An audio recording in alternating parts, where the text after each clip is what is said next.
안녕하세요, 여러분. 심뇌혈관 질환 예방 관리를 위한 9대 생활수칙 과정에 오신 것을 환영합니다. 심뇌혈관 질환을 어떻게 예방할 수 있는지 궁금하시다고요? 오늘 제가 설명하는 내용을 잘 들으신다면 여러분은 심뇌혈관 질환을 예방하실 수 있습니다. 자, 그럼 9대 생활수칙을 함께하기 전에 먼저 심뇌혈관 질환이 무엇인지 간단하게 짚어드리겠습니다. 심뇌혈관 질환이란 심근경색증이나 협심증과 같은 허혈성 심장질환과 심부전증 등의 심장질환, 뇌졸중 등의 뇌혈관 질환, 고혈압, 당뇨병, 고지혈증, 동맥경화증 등의 선행질환을 총칭하는 질환을 말합니다. 이러한 심뇌혈관 질환 예방을 위한 9가지 생활수칙은 다음과 같습니다.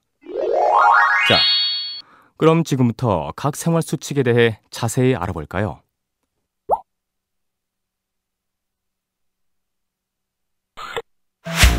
심뇌혈관 질환 예방 관리를 위한 9대 생활수칙 하나. 담배는 반드시 끊습니다. 우리나라는 OECD 국가 중 흡연율이 높은 편일까요? 낮은 편일까요? 차트에서 보시는 바와 같이 우리나라는 OECD 국가 중에서 흡연율이 높은 편에 속하죠. 그럼 흡연이 심뇌혈관 질환에 어떤 영향을 미치는지 알아봅시다. 흡연은 심근경색이나 뇌졸중 발생률에 영향을 미치는 주요 요인입니다. 흡연자는 비흡연자에 비해 심근경색증이나 뇌졸중에 걸릴 위험이 2배 정도 높습니다.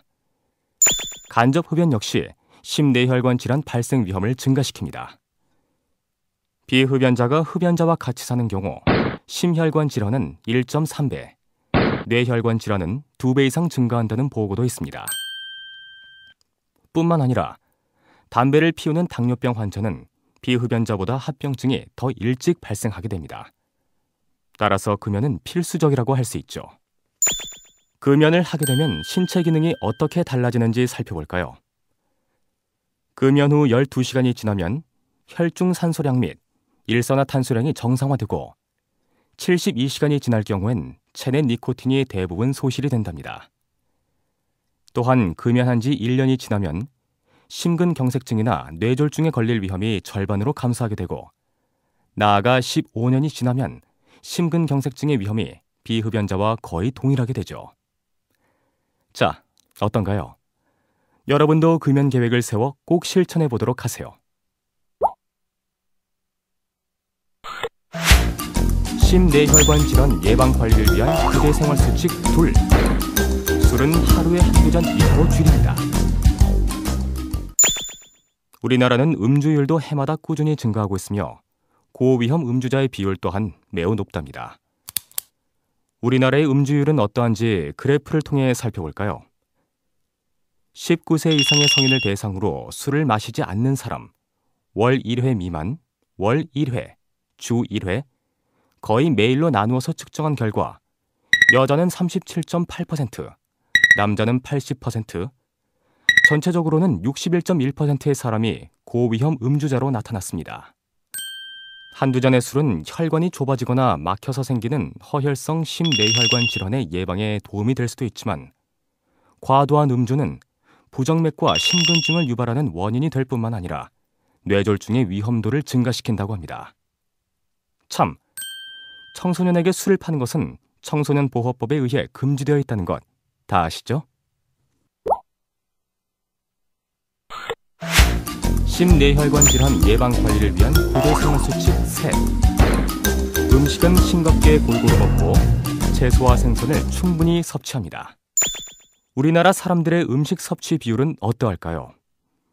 먼저 식물성 식품 섭취 비율은 점점 감소하고 있는 반면 동물성 식품의 섭취 비율은 점점 증가함을 알 수 있습니다.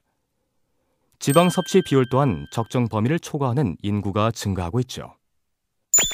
특히 우리나라 사람들은 하루 평균 소금 섭취량이 13.4g으로 세계보건기구와 세계식량기구의 목표 수준인 5g보다 훨씬 많은 양을 섭취하고 있답니다. 이렇게 짜게 먹는 습관은 혈압을 높여 심뇌혈관 질환의 발생과 악화를 가져옵니다.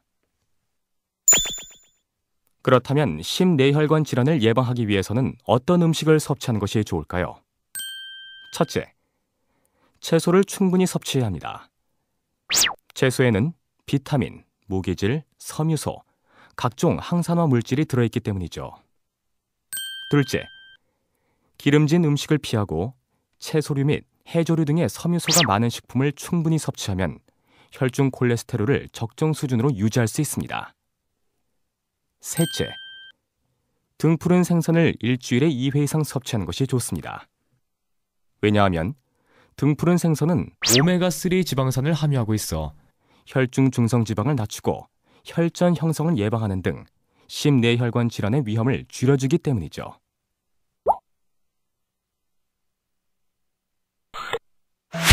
심내혈관 질환 예방 관리를 위한 부대 생활 수칙 4. 가능한 한 매일 30분 이상 적절한 운동을 합니다. 자, 다음의 그래프를 보세요. 어떤 것을 알 수 있나요? 잘 모르겠다고요? 그렇다면 지금부터 하나씩 설명을 드리겠습니다. 그래프를 보면 걷기 운동을 하는 사람들은 대략 60% 정도이고 중등도 신체 활동은 20%를 겨우 넘으며 격렬한 신체 활동을 하는 사람들은 20%조차 되지 않고 있죠. 이 그래프가 뜻하는 것은 바로 적절한 운동, 즉 중등도 신체 활동 이상의 운동을 하는 사람의 비율이 적다는 것이죠. 중등도 신체 활동은 지난 일주일 동안 복식 테니스, 배구, 배드민턴, 탁구, 수영 등을 30분 이상 한 날이 5일 이상인 경우를 말한답니다.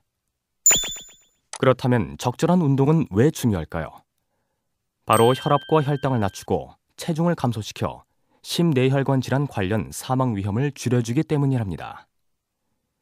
운동이 좋다는 것을 알았으니 어떻게 운동을 해야 할지도 알아야겠죠. 먼저 주 5회 이상 30분 이상 빠르게 걷거나 조깅 또는 자전거 타기, 수영 등의 유산소 운동을 꾸준히 하면 심내혈관 질환의 위험을 감소시킬 수 있답니다. 만약 시간이 없어서 30분 동안 운동을 지속시킬 수 없다면 시간을 나누어 총 30분 이상 운동을 해도 비슷한 효과를 낼 수 있답니다. 그러니까 따로 시간을 내서 운동을 하지 못할 경우 자투리 시간을 이용하는 것도 좋은 방법이죠.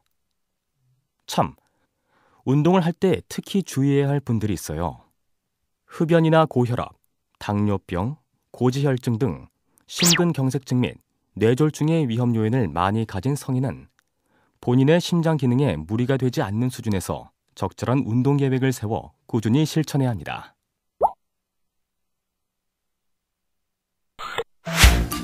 심내혈관 질환 예방 관리를 위한 부대 생활 수칙 5. 적정 체중과 허리 둘레를 유지합니다. 국민건강영양조사에 의하면 1998년과 2005년 사이 우리나라는 저체중인 사람의 비율은 유사하고 정상 체중의 사람은 조금씩 줄어들고 있으며 비만인 인구는 점점 늘어나고 있는 상황입니다. 뿐만 아니라 소아와 청소년의 비만 유병률이 8년 사이 거의 2배가량 증가했습니다. 비만은 고혈압이나 당뇨병, 고지혈증의 위험을 증가시키고 심내혈관 질환의 발생률을 높이기 때문에 적정 체중과 허리 둘레를 유지하는 것이 중요하죠. 그렇다면 비만은 어떻게 진단할까요? 비만을 진단하는 기준은 체질량 지수를 기준으로 25kg/제곱미터 이상을 비만이라고 하죠. 그럼 자신의 체질량 지수를 체크해 보세요. 체질량 지수는 몸무게를 키의 제곱으로 나눈 수치를 말한답니다. 예를 들어 키가 160cm이고 몸무게가 70kg인 경우에 체질량 지수는 27.3으로 나오게 되는 것이죠. 비만에서는 복부 비만의 여부도 중요한데 복부 비만의 진단 기준은 남자의 경우 허리 둘레가 90cm일 때, 여자의 경우 허리 둘레가 85cm 이상일 때를 복부 비만이라고 한답니다. 만약 체질량 지수가 25kg/제곱미터 이상일 경우 고혈압, 당뇨병, 고지혈증의 위험이 2배 이상 증가하며 30kg/제곱미터 이상일 경우엔 각 질환의 사망률이 1.5배나 증가한다는 것 꼭 알아두시고요.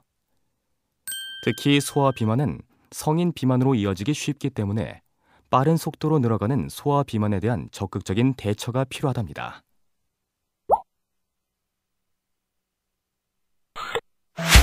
심뇌혈관 질환 예방 관리를 위한 9대 생활 수칙 6.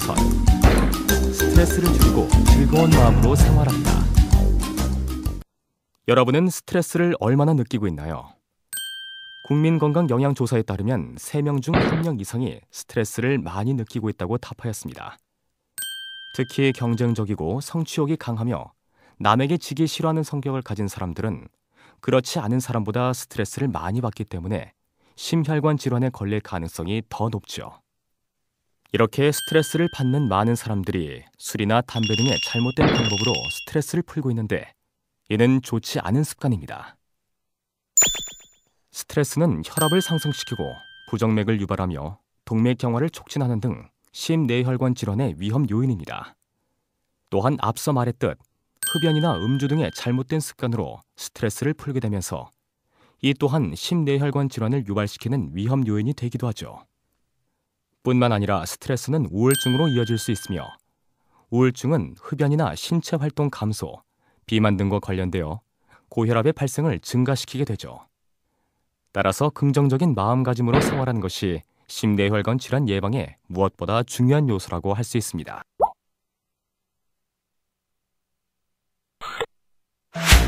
심뇌혈관 질환 예방 관리를 위한 9대 생활 수칙 7. 정기적으로 혈압, 혈당, 콜레스테롤을 측정합니다. 여러분, 고혈압이나 당뇨병, 고지혈증이 심뇌혈관 질환의 중요한 원인이라는 것은 이미 많이 알려진 사실입니다. 그러나 이러한 질환은 진행되어 합병증이 생기기 전까지 뚜렷한 증상이 없다는 것이 문제가 될 수 있죠. 그렇기 때문에 고혈압이나 당뇨병 발생이 증가하는 40대 이후에는 정기적인 검사를 통해 자신의 혈압과 혈당, 그리고 콜레스테롤 수치를 반드시 확인하는 것이 좋습니다. 그래프를 통해 고혈압 및 당뇨병의 인지율을 살펴보면 40대 이후 인지율이 급격히 높아짐을 알 수 있답니다. 고혈압이나 당뇨병, 고지혈증의 조기 발견이 중요한 이유는 조기 치료가 심근경색증 및 뇌졸중 등 중증 심뇌혈관 질환의 발생을 줄여줄 수 있기 때문이에요. 따라서 검사에서 이상이 의심되면 방치하지 말고 의사의 진료를 받는 것이 무엇보다 중요합니다. 특히 가족력 등 다른 위험 요인을 가진 사람의 경우 자신의 혈압과 혈당, 그리고 콜레스테롤 수치에 대한 적극적인 관심이 필요하답니다. 그렇다면 고혈압과 당뇨병의 진단 기준은 어떻게 되는지 살펴봅시다. 먼저 고혈압의 진단 기준은 수축기 혈압이 120 미만일 때, 그리고 확장기 혈압이 80 미만일 때 정상이라고 판단하며 이 정상치를 넘어설 때 고혈압 전 단계, 제1기 고혈압, 제2기 고혈압의 3단계로 나누어서 판단할 수 있답니다. 당뇨병의 진단은 공복 혈당과 식후 2시간 혈당으로 나누어 살펴볼 수 있는데 공복 시 혈당이 100 미만일 경우 정상, 100에서 125일 경우 공복 혈당 장애가 있다고 하고 126 이상일 경우엔 당뇨병이라고 판단한답니다. 또한 식후 2시간 혈당이 140 미만일 경우 정상, 140에서 199일 경우 내당 등 장애가 있다고 하며 200 이상일 경우엔 당뇨병으로 판단하게 되죠.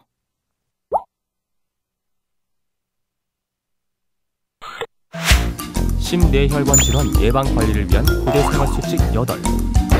고혈압, 당뇨병, 고지혈증을 꾸준히 치료합니다. 우리나라 사람들의 질환별 유병률은 어떠할까요? 고혈압의 경우 22.7%, 당뇨병의 경우 6.4%의 유병률을 보이고 있습니다. 그리고 고지혈증은 3가지 형태로 나눌 수 있는데 고콜레스테롤 혈증은 6.7%, 저HDL 콜레스테롤 혈증은 33.5%로 가장 높은 유병률을 보이고 있으며 고중성 지방 혈증은 15.3%의 비율을 나타내고 있죠. 이러한 고혈압이나 당뇨병, 고지혈증의 약물 치료는 반드시 의사의 처방에 의해 이루어져야 하며 임의로 약물을 변경하거나 중단을 해서는 안 된답니다. 또한 본격적인 약물 치료 이전에는 규칙적인 운동과 저염식, 체중 조절, 금연 등의 생활 습관의 개선이 선행되어야 하고 약물 치료가 시작된 후에도 꾸준히 지속해 나가야 하죠. 하지만 우리나라는 30에서 40대 젊은 층의 인지율 및 치료율이 다른 연령층에 비해 현저히 낮아 문제가 되고 있는데, 심뇌혈관 질환을 예방하기 위해선 앞서도 말했지만 꾸준한 치료가 필요합니다. 간혹 검증되지 않은 민간요법이나 건강기능식품에 의존하는 사람들이 있는데, 이러한 행위는 본인이 갖고 있는 질환을 악화시키고 합병증을 불러오는 결과를 초래할 수도 있으니 반드시 주의해야 합니다. 심뇌혈관 질환 예방 관리를 위한 구대생활수칙 4호. 뇌졸중, 심근경색증의 응급 증상을 숙지하고 발생 즉시 병원에 갑니다. 여러분은 갑작스런 반신마비나 감각 이상 또는 언어장애, 의식저하 등의 증상이 나타난 적이 있나요? 이러한 증상이 나타나면 뇌졸중을 의심해 볼 수 있습니다. 반면 가슴을 쥐어짜는 듯한 통증이 지속되는 경우엔 심근경색증을 의심해 볼 수 있죠. 이러한 증상이 발생하면 즉시 응급실에 내원하여 적절한 치료를 받는 것이 중요합니다. 왜냐하면 그래프에서 보시는 것과 같이 뇌졸중 발생 후 치료가 시작되는 시기가 빠를수록 더 나은 결과를 보이기 때문입니다. 그러나 우리나라는 뇌졸중으로 3시간 이내에 병원에 도착하는 사람이 다른 나라에 비해 적은 편이죠. 잘못 알려진 민간요법으로 적절한 치료 시기를 놓쳐 후유 장애가 남는 경우가 많기 때문에 이상 증세를 보일 경우 즉시 병원에 갈 수 있도록 해야 합니다. 자, 지금까지 심뇌혈관 질환 예방 관리를 위한 구대 생활수칙에 대해 모두 알아보았습니다. 심뇌혈관 질환을 예방하는 방법이 그리 어렵지 않죠? 소중한 삶, 건강한 혈관을 위해 심뇌혈관 질환 예방 관리 수칙을 잊지 마세요.